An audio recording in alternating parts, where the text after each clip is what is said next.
Good morning বন্ধুরা, আশা করি তোমরা ভালো আছো। আমিও ভালো আছি। আর আমি আজকে তোমাদের দেখাচ্ছি সোয়াবিন কষা।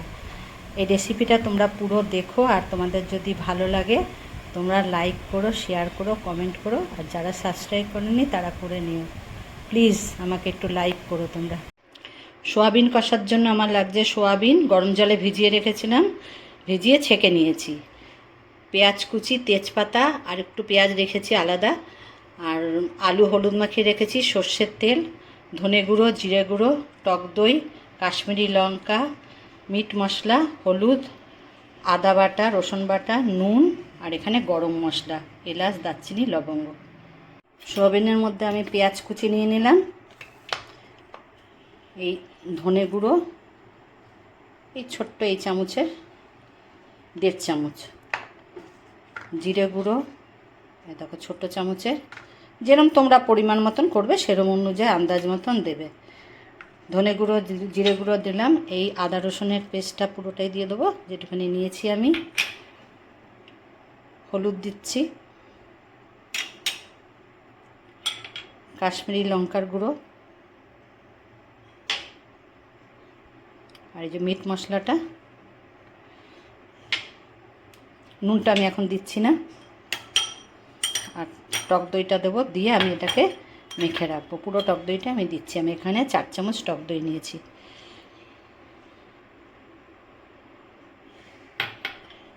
এটা হাত দিয়ে আমি ভালোভাবে মাখিয়ে রাখছি। মাখিয়ে কিছুক্ষণ রেখে দেবো। ততক্ষণ আমি আলুটাকে যতক্ষণ ভাজবো ততক্ষণ আমার এটা একটু ম্যারিনেট করা থাকবে।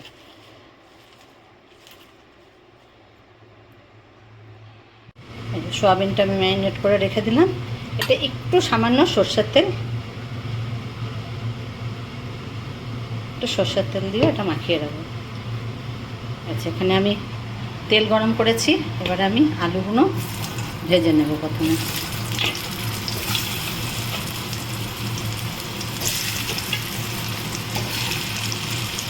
আলুগুলো আমি ভেজে তুলে নিয়েছি। দেখো সুন্দর করে আলুগুলো ভেজে নিয়েছি। এবারে আমি এতে একটু তেল দেব। তেল দিলাম। তেলের মধ্যে আমি গরম মশলাটা দিলাম। তেজপাতা তো আমি এর মধ্যেই দিয়ে দিয়েছি ম্যারিনেট করা সোয়াবিনের মধ্যে। এবারে এর মধ্যে আমি দিলাম পেঁয়াজ।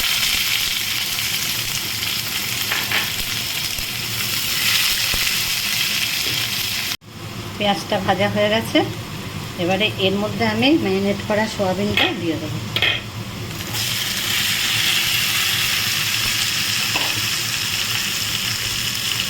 একটু জল দেবো সামান্য,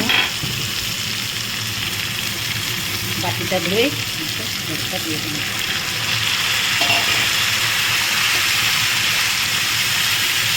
এটাকে খুব ভালো করে আমাকে কষাতে হবে।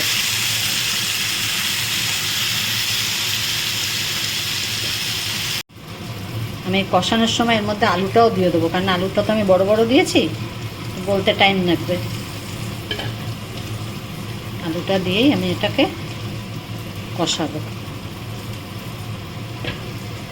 এই যে আমি কষাচ্ছি, এখনও আরও কিছুক্ষণ কষানো হবে। এই সময় আমি নুনটা দিচ্ছি পরিমাণ মতন। তোমরা নুন দেবে যেরকম করবে। এতে কিন্তু লাস্টে আমি একটু চিনি দেবো। আমি তোমাদের দেখাতে ভুলে গেছি, কেননা বাঙালি রান্না একটু তো মিষ্টি না হলে ভালো লাগে না। তবে এই রান্নাটা করে খাবে, একদম মনে হবে যেন মাংসের। আমি যেরকমভাবে করলাম তোমরা এরকমভাবে করে একবার খেও। আরও কিছুক্ষণ এটা কষাতে হবে। আমি খুব ভালো করে কষিয়ে নিয়েছি। এবারে আমি একটু হালকা উষ্ণ গরম জল এতে দিচ্ছি।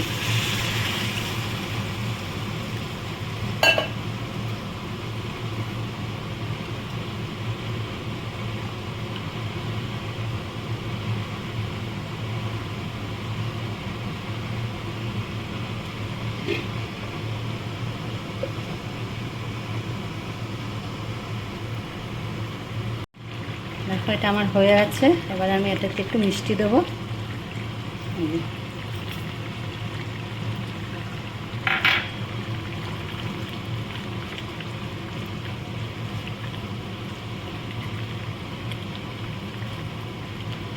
রেসিপিটা তোমরা অবশ্যই বানিও।